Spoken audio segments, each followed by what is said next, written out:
भारत में मोटापा तेजी से बढ़ रहा है। 25 करोड़ लोग मोटापे और 35 करोड़ लोग पेट की चर्बी से जूझ रहे हैं। इस बीच डेनमार्क की दवा कंपनी नोवो नोर्डिस्क ने वजन घटाने वाली दवा विगोवी लॉन्च कर दी है। ये दवा कैसे काम करती है, ये किस तरह से इसका इस्तेमाल किया जाता है, इंजेक्शन है, सेफ है या नहीं है, उससे बड़ा सवाल ये है कि क्या वज़न घटाने के लिए हमें सच में दवाइयों की या इंजेक्शन्स की ज़रूरत है, या फिर एक्सरसाइज और डाइट से भी आप वज़न घटा सकते हैं। और ये जो आजकल वज़न घटाने वाली आप दवा कहिए, इंजेक्शन्स कहिए, थेरेपीज़ कहिए, ये कितनी सेफ़ होती हैं, इस पर भी चर्चा अब होने लगी है। इसीलिए आज हमने देश के जाने माने जानकारों को बुलाया है। उनसे हम आपके हर सवाल का जवाब लेंगे और ये समझने की कोशिश करेंगे कि मोटापा घटाने के लिए ये जो इंटरवेंशंस आ रहे हैं, पिल्स के रूप में, इंजेक्शन्स के रूप में, सर्जरीज़ के रूप में, ये कितने सेफ़ हैं। मेरा नाम है दीपक डोभाल, आप देख रहे हैं आपकी खबर आपका फ़ायदा। पहले ये रिपोर्ट देखिए, मैं लौटता हूँ खास मेहमानों के साथ।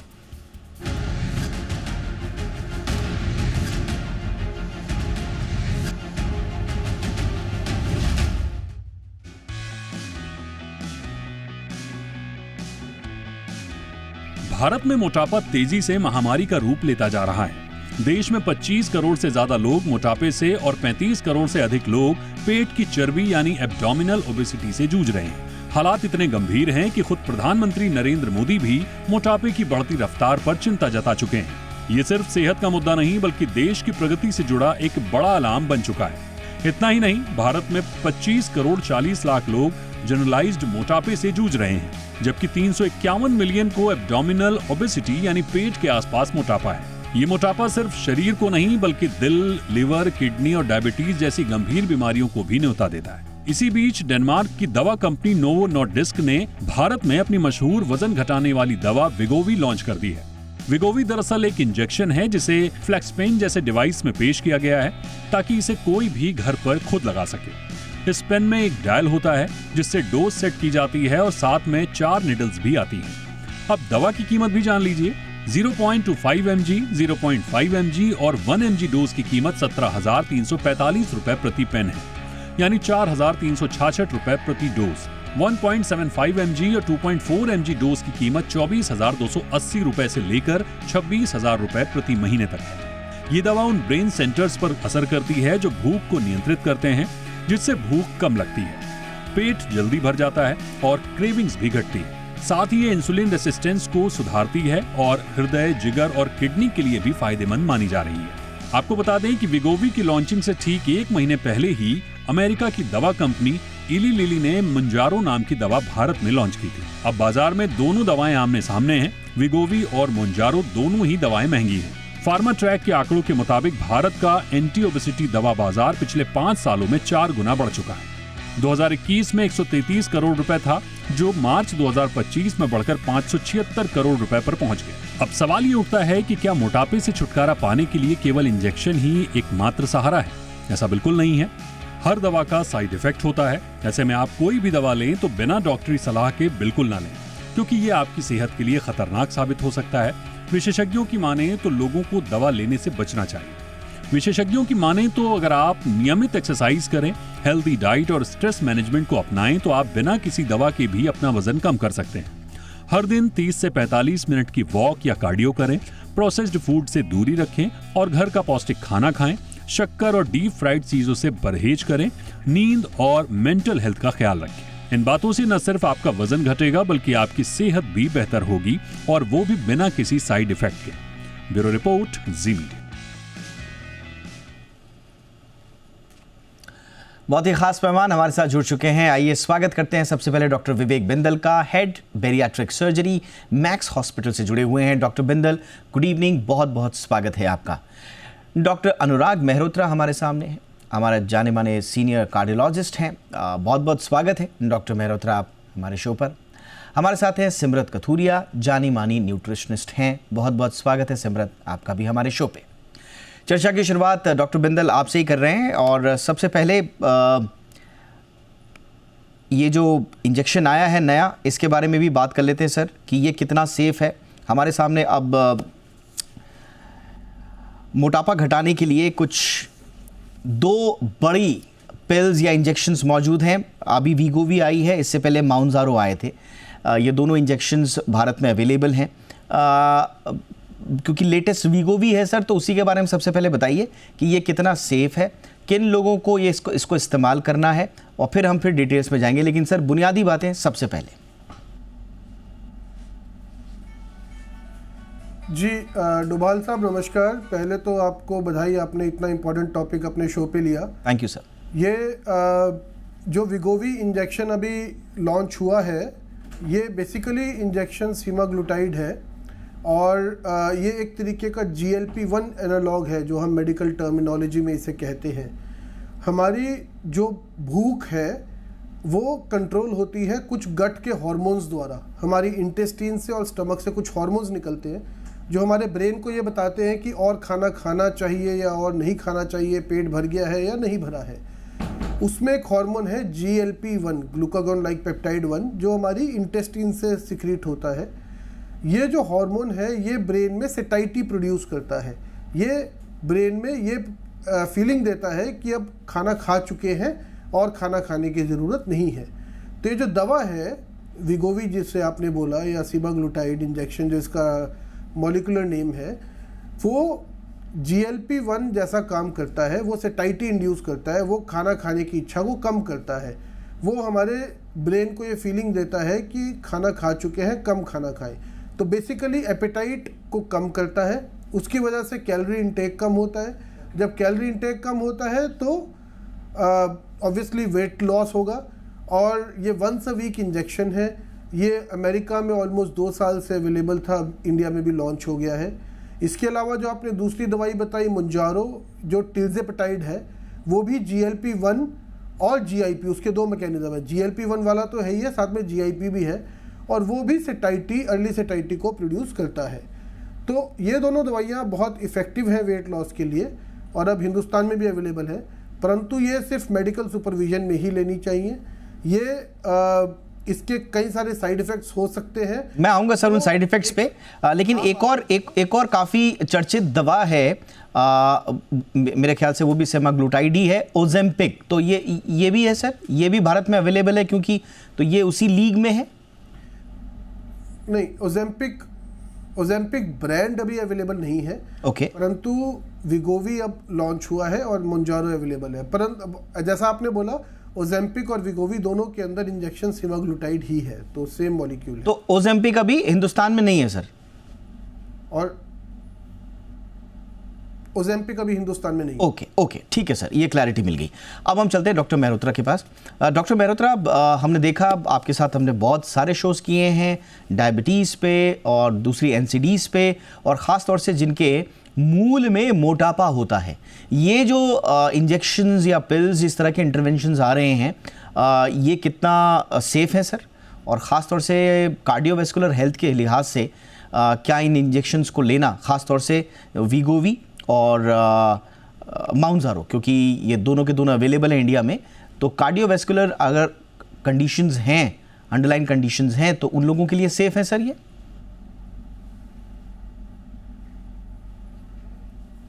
सर आप अनम्यूट हो जाएं प्लीज़।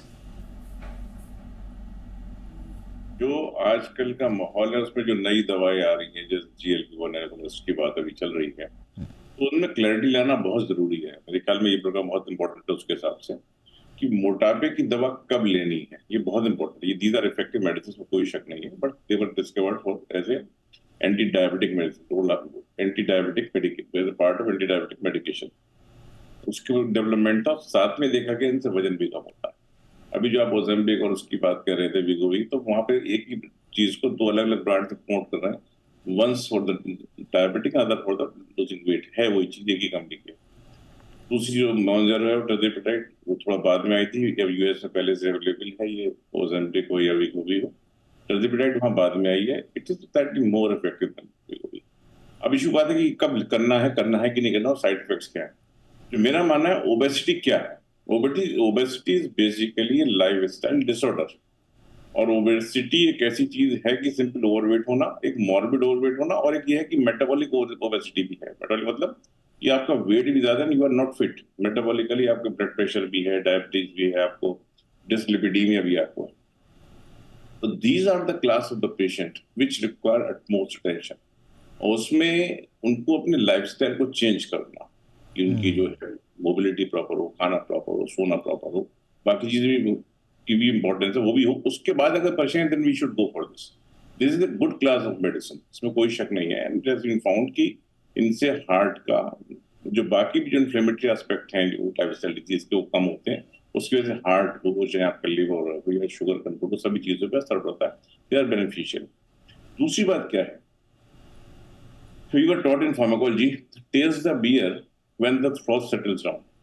ये अभी रिलेटिवली नई दवा है, ओके अभी they are found to be effective. और आजकल हर एक को ओबेसिटी को लेके इतना एक बड़ी जो यंगर जनरेशन है उतनी ज्यादा वेट कॉन्शियस है कि ओवर वेट नहीं भी है तब भी हमें कम करना। इट इज 6 पैक जनरेशन कि हम बिल्कुल फिट होना, फिट मतलब दिखना है, उसका फिट है कि नहीं बात अलग है, उसके लिए बिल्कुल नहीं। आपने बिल्कुल ये सर ये इतना इंपॉर्टेंट बात आपने बोली, क्योंकि माउंजरो हो या फिर दूसरी दवाई हो, वीगोवी हो, या जो विदेशों में भी अवेलेबल है, कुछ लोग तो यहाँ से जाते हैं विदेश और वहाँ पर जो ट्रीटमेंट्स और दवाएं और इंजेक्शंस अवेलेबल हैं वो उनका ट्रीटमेंट लेकर वापस आते हैं। ये देखने में आया है कि जिन लोगों को एक्चुअल में डायबिटीज़ की वजह से या हेल्थ रिस्क की वजह से दवाओं के इंटरवेंशन की आवश्यकता है, उनके लिए तो ठीक है, लेकिन कुछ लोग सिर्फ अच्छे फिगर के लिए, बहुत ज़्यादा जिम नहीं जाना है, एक्सरसाइज नहीं करनी है, लाइफस्टाइल में चेंजेस नहीं करने हैं, क्योंकि वो बड़ा लेंदी प्रोसेस है, उसका शॉर्टकट के रूप में इन दवाओं का इस्तेमाल करते हैं। इसलिए बहुत ज़रूरी, मैं इस पर अलग से चर्चा भी करूँगा। लेकिन अब मैं सिमरत आपके पास आ रहा हूँ, आप डाइट को कितनी महत्ता देंगी इसमें, ख़ास तौर से उन लोगों के लिए जिनको माउंजरो या वीगोवी की आवश्यकता है और वाजिब कारणों से, यानी कि डॉक्टर के सुपरविजन में जो ले रहे हैं, उनको किस तरह के डाइट का पालन इन दवाओं के साथ, इन इंजेक्शंस के साथ करना चाहिए?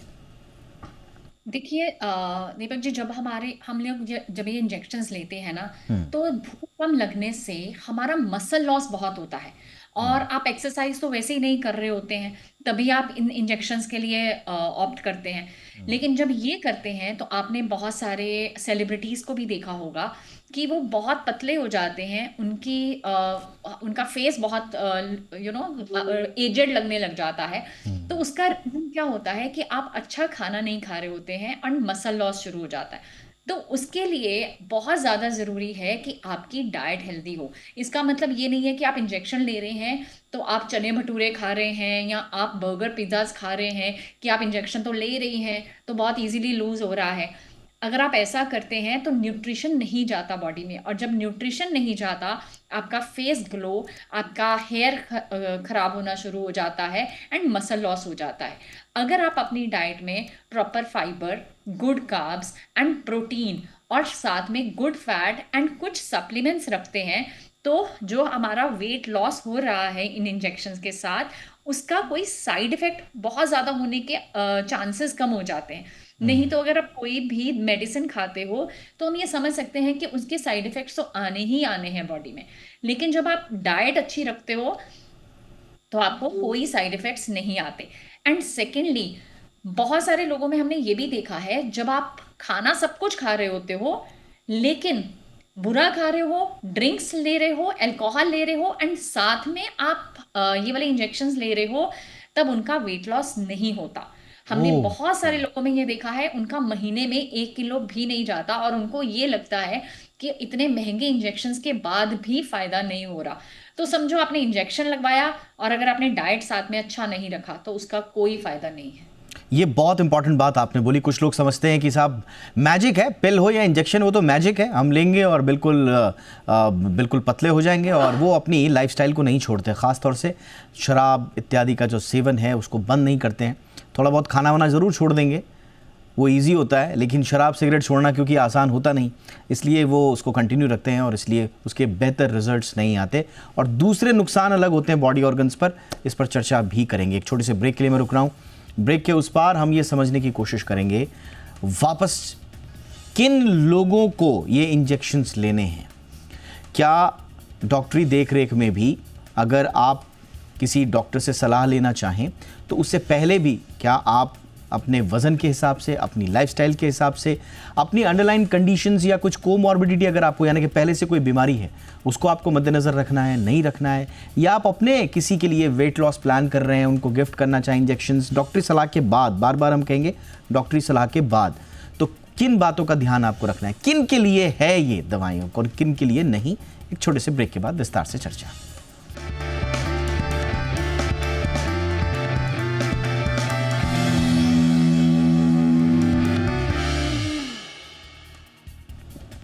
ब्रेक के बाद आपका स्वागत है। आइए चलते हैं डॉक्टर बिंदल के पास, थोड़ा सा और ज़रा इसको बात को समझते हैं।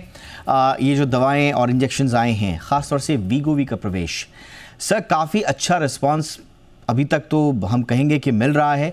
मैं अभी तो वीगोवी क्योंकि नई नई आई है तो उसका कुछ आकलन हम कुछ हफ्ते बाद करेंगे, लेकिन अगर हम माउंजारो की शुरुआती अगर हम रेवेन्यू देखें तो मार्च 2025 में ये लॉन्च हुई और जल्दी बाज़ार पर इसने अच्छी खासी पकड़ बनाई। कुछ ही हफ्तों में सर 81,000 यूनिट्स बिकी हैं और अगर आप रेवेन्यू पॉइंट ऑफ व्यू से देखेंगे तो 24 करोड़ के आसपास का इनको राजस्व मिला है। तो यानी कि ये एक अच्छा रिस्पांस कहा जाएगा। इसका मतलब ये है कि बहुत सारे लोग इसका वेट कर रहे थे। अब वीगोवी आ गई है, स्वाभाविक रूप से ये भी अपने मार्केट में पकड़ बनाएगी और कहा यह जा रहा है कि क्योंकि इसकी कॉम्पिटिटिव प्राइस है तो काफ़ी अच्छी टक्कर ये माउंजारो को देगी। ये मैंने कंपैरिजन इसलिए किया सर कि डिमांड काफ़ी है और डिमांड अभी आगे बढ़ भी सकती है, बट क्या इनको इस्तेमाल करने वाले लोग वो लोग हैं जिनको वाकई में इनकी आवश्यकता है, या सिर्फ फैशन और लीन एंड थिन दिखने के लिए, सिर्फ बॉडी एस्थेटिक्स के लिए ही इसका इस्तेमाल हो रहा है? तो किनको आवश्यकता है सर, किनको आप रिकमेंड करेंगे और किनको बचने की सलाह देंगे? जी, ये बहुत इम्पॉर्टेंट है और ये एक्चुअली दुर्भाग्य की बात है कि इतना सारा रेवेन्यू, ब्लॉकबस्टर ड्रग, इस तरीके से इन चीज़ों को हम बेच रहे हैं। ऑल्दो कंपनी ठीक है अपने प्रॉफिट के लिए देखेगी, लेकिन एज अ सोसाइटी हमें इतनी सारी दवाइयाँ लेनी पड़ रही हैं, इतने लोग लेने के लिए तैयार हैं, इतनी महंगी दवाई होने के बाद भी। तो जैसा आपने बोला, इसमें बहुत सारे लोग ऐसे हैं जिनको इस दवाई से फ़ायदा है, जिन्हें इसकी ज़रूरत है, और कुछ ऐसे भी लोग हैं जो ना ज़रूरत होते हुए भी इसे ले रहे हैं। तो जो मोटापा है, ओबेसिटी है, इसे हमें एक बीमारी की तरह देखना होगा। इन जनरल ओबेसिटी के बारे में हमारी सोसाइटी में ये धारणा है कि जो मोटा है वो एक्सरसाइज नहीं करता, वो खाना ज़्यादा खाता है, वो अपना ध्यान नहीं रखता है, और जो पतला है वो हर चीज़ का ध्यान रखता है, अपनी सेहत का ध्यान रखता है। लेकिन ये साइंस प्रूव कर चुकी है कि इसमें बहुत सारे दूसरे फैक्टर्स भी हैं। लाइफस्टाइल एक फैक्टर है, पर उसके अलावा गट हार्मोन्स, हमारा मेटाबॉलिज्म, हमारा बेसल मेटाबॉलिक रेट, सब कुछ एक फैक्टर है।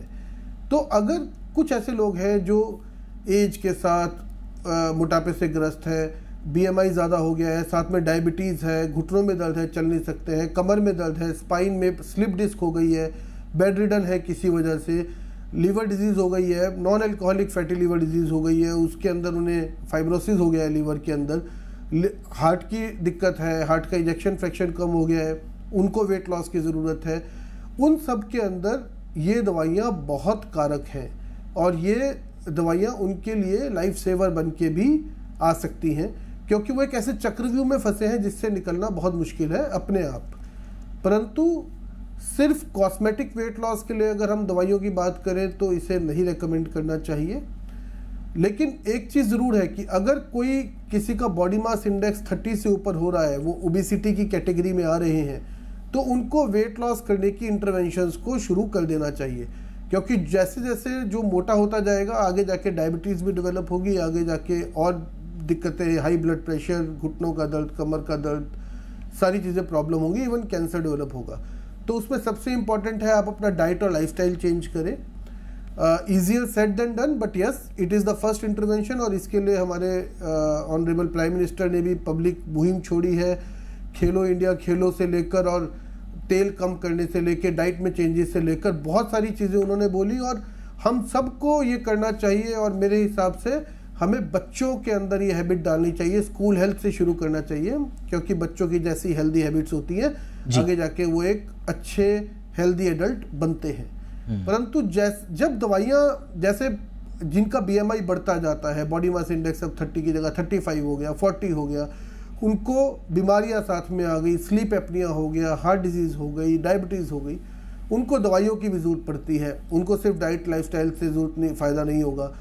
कुछ लोगों को एंडोस्कोपी की भी ज़रूरत पड़ती है, कुछ लोगों को बेरियाट्रिक सर्जरी की भी ज़रूरत पड़ती है। Correct. और उससे वो ठीक होते हैं, इन बीमारियों से निजात पाते हैं। तो ये एक स्पेक्ट्रम है। इस स्पेक्ट्रम में डाइट लाइफस्टाइल से शुरू होकर दवाइयाँ और उसके बाद एंडोस्कोपी, सर्जरी, सारा इसका पार्ट है, डिपेंडिंग ऑन किस पेशेंट को क्या चाहिए।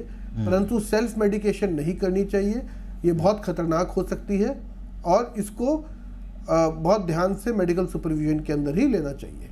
एब्सोल्युटली सर, ये बहुत इंपॉर्टेंट सलाह है जिसको आपको ध्यान में रखना चाहिए। किसी भी मोटापा घटाने वाली दवा या इंजेक्शंस के बारे में अगर आप कुछ नहीं भी आपने सुना है, समझा है, तो प्लीज़ इन बातों का ज़रूर ध्यान रखिए। डॉक्टर मेहरोत्रा सर, क्या कोई संभावित जोखिम भी है सर? कुछ स्टडीज़ में पढ़ रहा था थायराइड ट्यूमर से रिलेटेड, पैंक्रियास से रिलेटेड, कुछ गॉल ब्लैडर की समस्या, लो ब्लड शुगर वालों के लिए कुछ स्टडीज़ हैं। कोई स्पेसिफिक कोई ऐसी बातें हैं सर जो इस तरह के इंजेक्शंस को लेने से पहले आप सलाह देंगे कि ख़ास तौर से इन लोगों को बचना है? एक जो भी मैं बात कर रहा था, कोई भी मेडिसिन हो उसके लिए साइड इफेक्ट्स क्या होते हैं, it becomes clear over the period of time. Immediately नहीं होता, जैसे आप बता रहे हैं रिपोर्ट्स आर देयर कि they may cause harm in certain subset of patients में प्री एक्जिस्टिंग कोई डिजीज है। तो इसीलिए इनको शुरू अगर करना है तो सबसे इम्पोर्टेंट चीज़ है कि मेडिकल सुपरविजन में हो और किसको जरूरत है उसी के सिर्फ शुरू हो। जो दूसरा की एस्पेक्ट भी है इस चीज का कि मेडिसिन देने के बाद जब बंद कर दिया गया फिर दोबारा वेट गेन भी देखा गया। तो ये GLP-1 एगोनिस्ट आजकल एंटी एजिंग में काफी काम हो रहा है कि how to increase the age and how you remain young. तो उसमें भी इस मेडिसिन को यूज है, और सर्टेन और भी मेडिसिन है, मेटफॉर्मिन करके है, रिसल्ट्रोल करके मेडिसिन है, बाकी कुछ थेरेपीज हैं उसमें, इसमें it is gaining very prominence, कोई शक नहीं है। लेकिन जो आपने बात कही वो बड़ी इंपॉर्टेंट बात है। उसमें इन सारी, कोई भी आप किसी पेशेंट को कोई दवा अगर शुरू करते हैं, we do certain test to assess the patient status. उसके बाद डिसाइड होता है कि क्या करना है क्या नहीं करना है। उसके लिए जो वार्निंग होती है, तुम्हें कोई परेशानी ऐसी है you will have to inform, उसको सारी बात बताई जाती है। अगर उसके बगैर कोई भी काम होता है तो it is not scientific and it may cause harm. Absolutely sir, इसलिए आपको ध्यान रखना है। हम बार बार कह रहे हैं कि अगर कोई भी आप इस तरह की प्लानिंग करें, डॉक्टर के पास ज़रूर जाइए। किसी भी तरह के इंटरवेंशन, सर्जिकल हो, सर्जिकल तो ऑफ कोर्स आपको डॉक्टर के पास जाना ही पड़ेगा, बट अगर इंजेक्शंस भी आप ले रहे हैं या दवा ले रहे हैं तो प्लीज़ प्लीज़ प्लीज़ अपने डॉक्टर की सलाह ज़रूर लीजिएगा। सिमरत, अब ये बताइए कि अगर जैसे ही इन दवाओं का सेवन, इन इंजेक्शंस का सेवन हमने, जैसे डॉक्टर साहब ने बताया, अगर हमने बंद कर दिया तो वापस मोटापा आ जाता है, तो क्या परमानेंट सॉल्यूशन या इन इंजेक्शंस का रिप्लेसमेंट हमारी डाइट हो सकती है? नहीं, क्योंकि एक बार ये भी एक धारणा है कि साहब डॉक्टर साहब से मिल लिए, सब कुछ कर लिया, अब कुछ नहीं हो रहा है, तब जाकर हम इन दवाओं का सेवन कर रहे हैं। डाइट करके कुछ हो नहीं रहा है, हमने अपने खान पान में भी बदलाव कर दिया, कुछ हो नहीं पा रहा है। तो क्या वाकई में ऐसा भी होता है कि हमने डाइट किया, सब कुछ अच्छा खाया, उसके बावजूद रिजल्ट्स नहीं आए? बिल्कुल दीपक जी, बहुत सारे क्लाइंट्स ऐसे होते हैं, बहुत सारे लोग, हमारी बहुत सारी पॉपुलेशन ऐसी है जिनका मेटाबॉलिज्म ही ऐसा है कि अगर वो कुछ भी करते हैं थोड़ी देर के लिए रिजल्ट आता है और वो फिर से वापस गेन कर लेते हैं। चाहे वो थोड़ी देर के लिए डाइट करें, एक्सरसाइज करें, उनके लिए ये स्ट्रगल फॉर लाइफ है। आपने बहुत सारे लोग देखे होंगे जो पूरी उम्र मोटापे के साथ ही जूझ रहे होते हैं।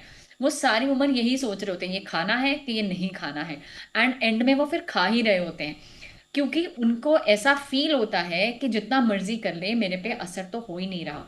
एंड ऐसे बहुत सारे लोग होते हैं जिनको आप अगर कहेंगे ना, पानी भी लगता है और कई लोगों को घी भी नहीं लगता। तो हमारा मेटाबॉलिज्म ऐसा ही होता है बहुत सारे लोगों का।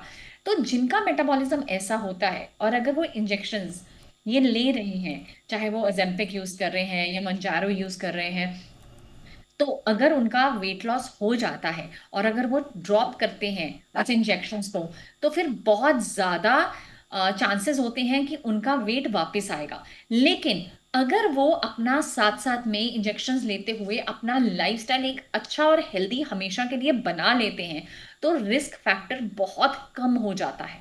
क्योंकि एक बार उन्हें फर्स्ट हैंड उनको 8-10 किलो या 20 किलो एक स्टार्ट हो जाता है, तो उनको एक कॉन्फिडेंस आ जाता है, वो मोटिवेट हो जाते हैं। उस चक्कर में अगर वो अपना डाइट अच्छा कर लेते हैं तो जो उनका बाउंस बैक होना होता है वेट लॉस, वो जी। बहुत कम होता है।